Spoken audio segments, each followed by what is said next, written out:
बालेश्वर जिला प्रशासन पक्षर जारी है नूतन कर्फ्यू गाइडलाइन। टाउन थाना अंचल सका 5 संध्या 5टा और सहदेवखुंटा थाना अंचल सका 5 राति 9टा पर्यंत कोहल है कर्फ्यू नियम।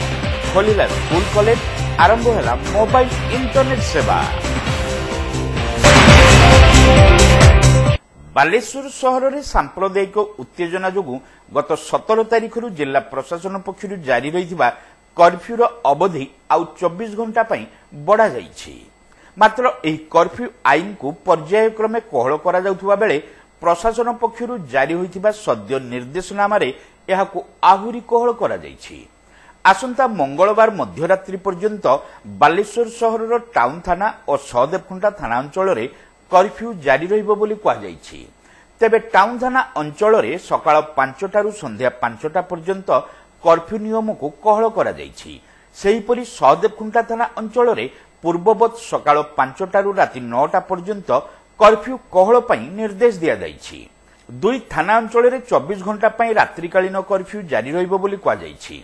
कर्फ्यू कोहल समय मध्य साधारण जीवन स्वाभाविक भावे चलिबा सहित समस्त प्रकार व्यावसायिक कार्यकलाप जारी रहिबो।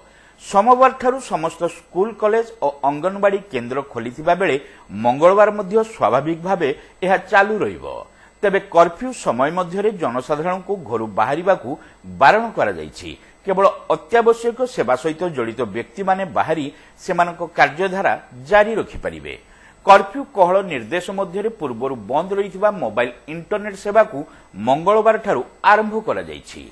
पूर्वर बैंकिंग सेवा पई लीज लाइन इंटरनेट और परे ब्रॉडबैंड सेवा आरंभ होइथिबा बेले मोबाइल इंटरनेट सेवा आरंभ पई विभिन्न महलरू दाबी हेउथला।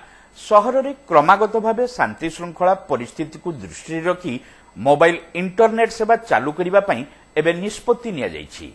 तेबे सोशल मीडिया रे कोनसी प्रकार उत्तेजनामूलक तथा मिथ्या तथ्य प्रसारणरू निवृत्त रहिबाकू परामर्श दिया जाइछि। कोनसी प्रकार दुरुपयोग परिलक्षित हेले पुलिस विभागर साइबर सेल पक्षरु दृढ़ कार्यानुष्ठान ग्रहण हेबो बोली चेतावनी दिया जाइछि।